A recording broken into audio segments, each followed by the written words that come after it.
Estamos de volta para a segunda parte do Jogo Económico. A melhor advogada de direito esportivo do mundo está connosco nesta edição para explicar os desafios que se colocam em tantas áreas da indústria do desporto e que vão sofrer grandes mudanças nos próximos tempos.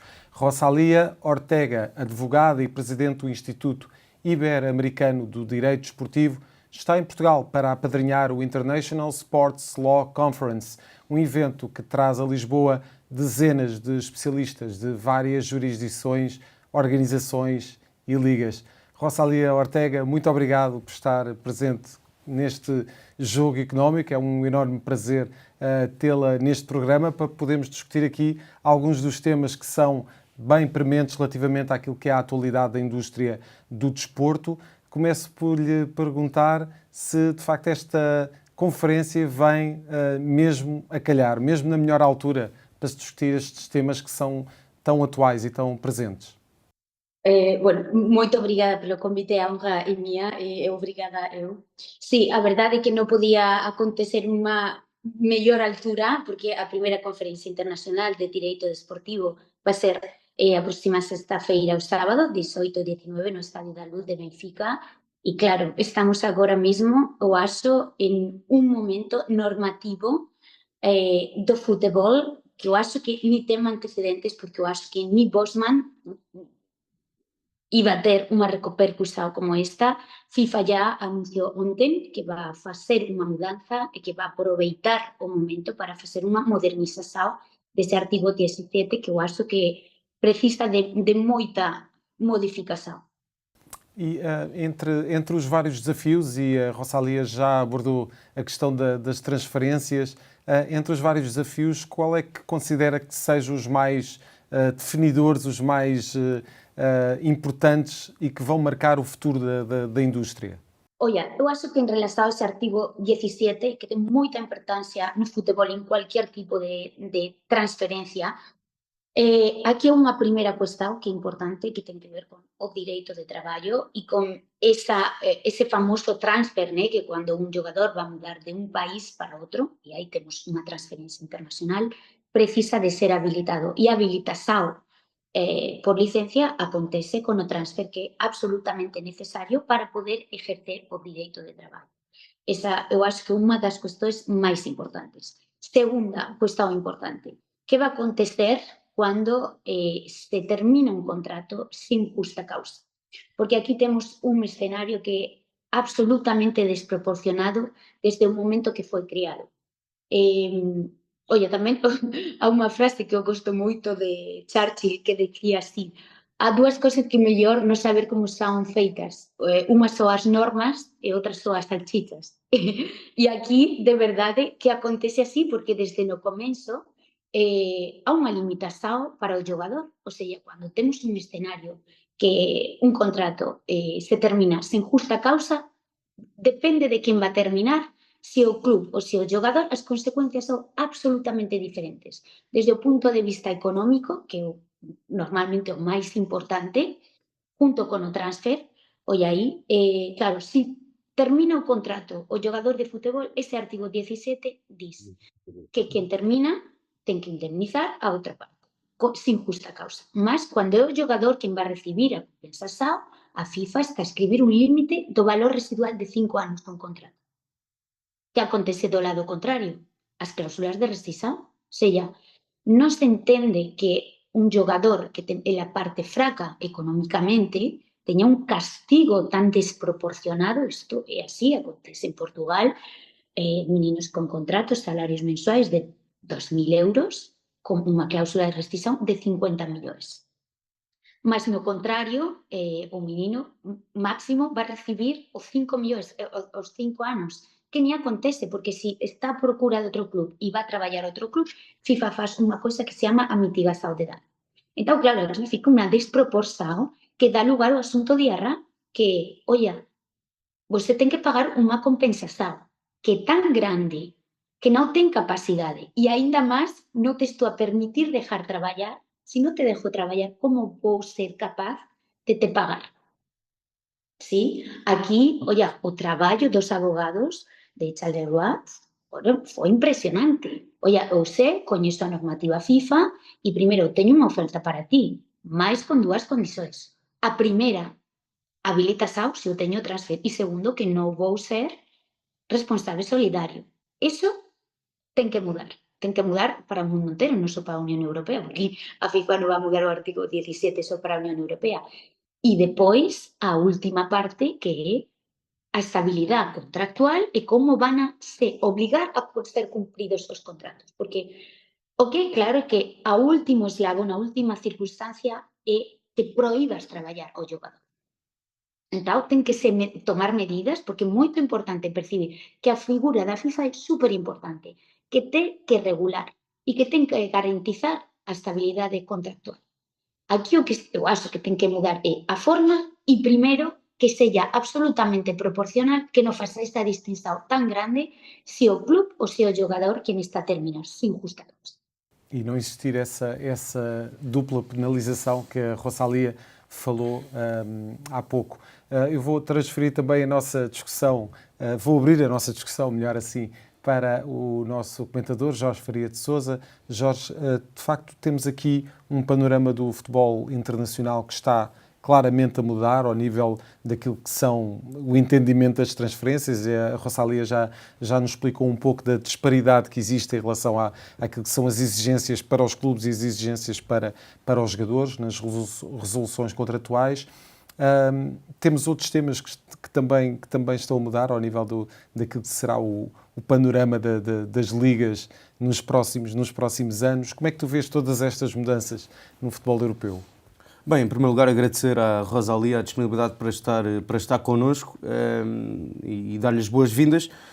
Eu diria, obviamente, que no que ao direito do desporto e ao direito contratual diz respeito, e não sendo eu jurista, acho que este caso do Laç de Arras vai marcar um bocadinho este período e como a Rosalía dizia, vai provocar uma alteração profunda na regulamentação dos contratos de trabalho entre clubes e os próprios jogadores. Aqui estamos a falar de um caso em que, segundo o que tem vindo a ser noticiado, estamos a falar de um clube que na altura unilateralmente reduziu o vencimento do jogador para 50%, para metade do valor, sem haver acordo com o jogador, o que levou o jogador a rescindir, alegando justa causa por isso mesmo. E depois foi penalizado novamente. Depois foi novamente penalizado porque era suposto, ele tinha chegado a acordo com o Charleroi da Liga Belga e acabou por não rubricar o contrato porque o próprio clube teve receio das consequências que poderia vir a enfrentar pela terceira parte, que era o clube original, o clube, no caso o clube russo. E, portanto, acho que isto pode trazer um novo paradigma nos vínculos entre os jogadores e os próprios clubes, sobretudo neste tipo de situações. Há neste momento também um novo regulamento para os agentes FIFA. Eu não sei se a Rosalía quer também pegar por aí, que vem trazer também um novo paradigma, claro, no que às comissões diz respeito. E eu concordo muito com o que dizia a Rosalía há pouco. Eu acho que a FIFA e mesmo a UEFA e as outras confederações têm que ter um papel muito ativo na regulamentação e na fiscalização dos clubes de futebol. Podemos trazer aqui um outro caso que aparentemente será em janeiro a decisão, as 115 queixas que o Manchester City tem por incumprimento de fair play financeiro, julgo que já foi ganhando alguns processos contra a própria FA e a Premier League. Mas coloca-se aqui várias questões e assistimos, mesmo nas últimas épocas, o próprio Everton teve dedução de pontos e, portanto, a própria Premier League, critério, a própria Premier League tem sido muito proativa nesse aspecto. Agora, claramente, que nós que vamos observando e vamos abordando estes temas aqui, é normal percebermos e abordarmos o facto de haver claramente clubes via injeções de verba de marketing, etc., nomeadamente clubes que são detidos por Estados, e basta olharmos para o próprio Paris Saint-Germain ou Manchester City, onde há claramente, pelo menos, uma desigualdade nas condições à partida para enfrentar as competições e na forma como abordam o mercado de transferências. E, portanto, acho que estes são temas que deixo aqui para discussão, porque acho que se colocam neste momento no futebol mundial, além das próprias ligas e do número de jogos que os jogadores, que a Rosalia também referiu, que pode levar eventual, já se fala muito de uma eventual greve até dos jogadores. Sim. No ano em que vamos ter Liga das Nações, vamos ter Mundial de Clubes no final da temporada, depois de épocas muito desgastantes, por isso aqui em casa também todos os recordes ao nível dos jogos sim, disputados. vai haver claramente jogadores, se olharmos para jogadores do City e das equipas que vão estar na fase final da Liga dos Campeões ou que vão chegar à meia-final, estamos a falar de jogadores que na Premier League, por exemplo, entre jogos da Premier League, da FA Cup, da Taça da Liga, da Liga dos Campeões, mais seleções, estamos a falar de 70, 80 jogos com o Mundial de Clubes no final da época e, portanto, acho que será também um ponto de reflexão para o futuro, porque essa questão tem sido, curiosamente, abordada pelos próprios jogadores, que são os principais intervenientes na indústria do futebol. Rosalia, e o Jorge já levantou aqui algumas outras questões que podem ser também debatidas neste enquadramento daquilo que será o futuro da indústria do futebol. Olha, falou de duas ligas muito interesantes, que são a Premier e a francesa. Sabes que en la Premier no existen as cláusulas de rescisão e que en Francia son nulas? Isto casi nadie fala disto. E son olha, a Premier League agora mesmo é a liga máis forte do mundo.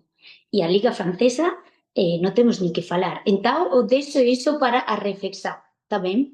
Do outro lado, tamén estaba a falar de agentes, que si vocês quiseren falamos de agentes aquí un día 3 e 25. E desde o punto de vista da cantidad de traballo que está a soportar o xogador con su corpo, porque non podemos esquecer dúas cosas. O primeiro é que o futebol é feito pelos xogadores que traballan con seu corpo. Para isto, o sea, si callar é mellor falar con un médico deportivo, né?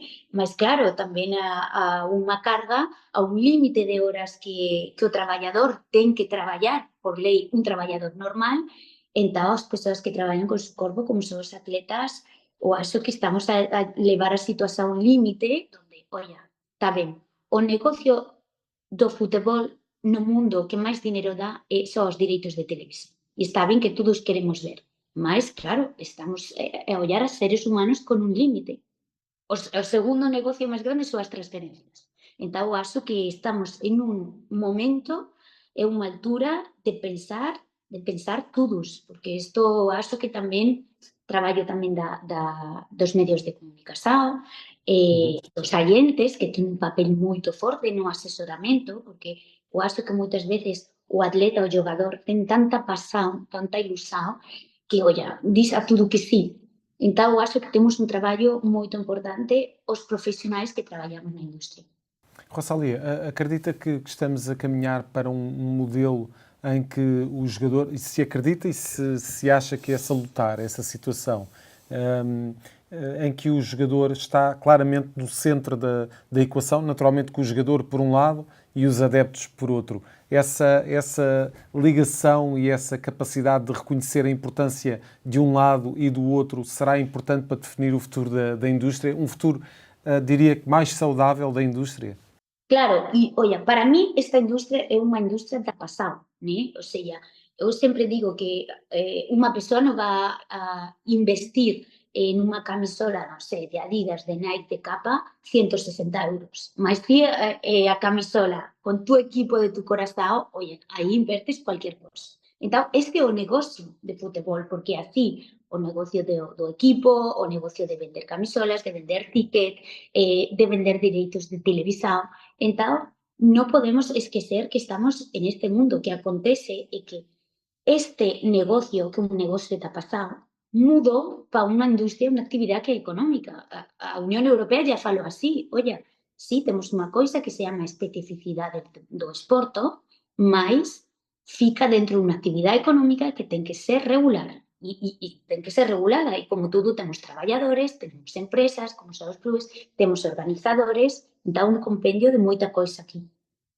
Jorge, e de facto nós temos cada vez mais uma indústria que está com atenção aos adeptos e na forma como eles, por exemplo, estão a consumir, sobretudo as novas gerações, como é que estão a consumir desporto. Essa capacidade de aferir estes novos consumos vai ser essencial para definir aquilo que vai ser também a capacidade de explorar, monetizar esse consumo. E, por outro, temos os jogadores cada vez mais no centro da equação, um pouco como acontece nos Estados Unidos, já que hoje em dia temos uma coisa que há 20 anos ou há 30 era completamente improvável, que era o jogador investidor, mas no próprio meio do desporto. E isto vem alterar completamente as coisas.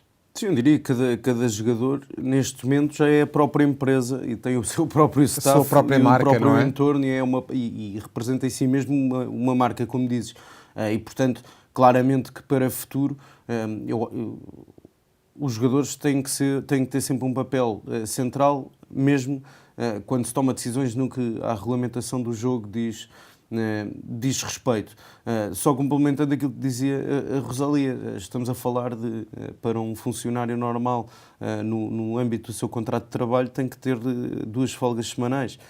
Um jogador de futebol, neste ciclo, por exemplo, que se vai iniciar na próxima semana, no contexto português, este fim de semana temos Taça de Portugal, passado 3, 4 dias temos o Sporting e o Benfica entrar em campo para a Liga dos Campeões, no fim de semana a seguir campeonato e voltam a jogar para a Liga dos Campeões. Só a título de exemplo, para Sporting e Benfica estamos a falar de 7 jogos em cerca de 20 dias. Os jogadores podem vir a ter eventualmente uma folga no dia a seguir ao jogo, mas nunca na vida, entre estágios, viagens e jogos e treinos para preparar jogos. Isto é aliás uma dificuldade adicional para os próprios treinadores, porque estamos a falar de microciclos onde os treinadores não vão ter tempo para trabalhar a equipa, a não ser com algum visionamento de vídeos dos adversários e algum trabalho tático no campo, porque olhamos para ciclos de facto de enorme desgaste, numa época que vai ser extremamente longa e, portanto, acho que isto, nesse aspecto, os jogadores que estão no centro e que são os principais artistas desta indústria devem ter uma palavra a dizer, e eu acho que claramente alguns já têm vindo a tomar posição, mas a FIFA tem que também ter um papel proativo neste âmbito, quando é precisamente a FIFA a organizadora do Mundial de Clubes. Para não matar a galinha dos ovos de ouro, não é? Se calhar a FIFA devia ter aqui esse papel. Rosalia, nós estamos já mais ou menos perto do final desta segunda parte do jogo económico, mas iria perguntar-lhe um tema que frequentemente vem à discussão pública e que tem a ver com os contornos daquilo que será a Superliga Europeia. Aliás, a UEFA tem vindo a dar resposta a essa situação, inclusivamente com a alteração do modelo de competição da Liga dos Campeões, adicionando mais jogos e dando aqui a capacidade dos clubes também de garantirem uma maior receita. Como é que vê o futuro de uma competição tão importante como a Liga dos Campeões, sob a ameaça desta Superliga Europeia? Uau, eu acho que é uma pergunta muito difícil porque, ou seja, todos gostamos de futebol e de ver e de olhar para um bom show. E, ou seja, temos mundiais, temos competições de clubes a nível continental, intercontinental, mundial. E eu acho que aqui, de verdade, se não vamos, temos que cuidar o jogador. E me desculpe porque estou a voltar ao tema anterior, mas chega um limite que não podemos levar na situação a uma situação limite mesma. Eu acho, esta é uma opinião muito minha, muito particular, mas não é bom para ninguém. Já mesmo para terminar, o que é que espera que saia como ideias fortes desta conferência que vai acontecer em Lisboa? Olha, a conferência é feita com um objetivo muito claro, que é dar a conhecer um bocado mais o direito desportivo, porque é uma área do direito que não é tão antiga como as outras. Também quando estudava na universidade, mais de 20 anos atrás, nem existia, somente existia um máster de direito desportivo. Agora mesmo a oferta é mais grande, mas claro, a ideia de isto é profissionalizar todas as pessoas que trabalhem no futebol, não é que seja uma questão de meritocracia, porque as pessoas do futebol vão e vêm com uma frequência, uma rapidez que é própria da indústria, né? Mas eu acho que é muito importante que as pessoas que trabalhem dentro do âmbito do futebol e também do esporte têm que se profissionalizar. Então, aqui a ideia era abrir os debates de direito do esporte para todo mundo, para advogados, para periodistas, quando falam de contratos, porque é muito estranho olhar para um programa de televisão e que em algum momento não se esteja a falar ou de contratos ou de cláusulas de rescisão, de normas da FIFA, de transferencias, de cesão, ou seja, é profissionalizar e abrir a formação do direito desportivo. Então, vamos a ter temas super importantes como o tema dos agentes, que é uma coisa que está no día a día estamos a ver, o do paguen, que é un tema moito delicado e que normalmente non é tratado, o asunto dos direitos de imagen, tudo o que ten que ver con os impostos, as limitacións dos jogadores, como estabes a falar uns minutos atrás, agora o jogador e empresario tamén. E claro, cando estamos aí en un certo nivel, vamos a falar da jurisprudencia de TAS, actualidades normativas, ou seja, temas moito interesantes para dar a coñecer e o que eu espero que todo o mundo fique contento con unha experiencia moito boa que va a ser desde o punto de vista formativo, mas tamén en un estadio, un entorno como Benfica e unha cidade como Lisboa que todo o mundo costa, né? Que pasa unha rúa e a seguinte rúa máis linda do que a anterior. Entón, eu acho que vai ser unha experiencia moito boa. Muito bem. Rosália Ortega, muito obrigado pela presença neste Jogo Económico. Espero que volte mais vezes para podermos discutir outros temas também ao nível daquilo que é a indústria do desporto. Mais uma vez, muito obrigado. Passamos agora para a terceira parte do Jogo Económico e para as escolhas dos nossos comentadores.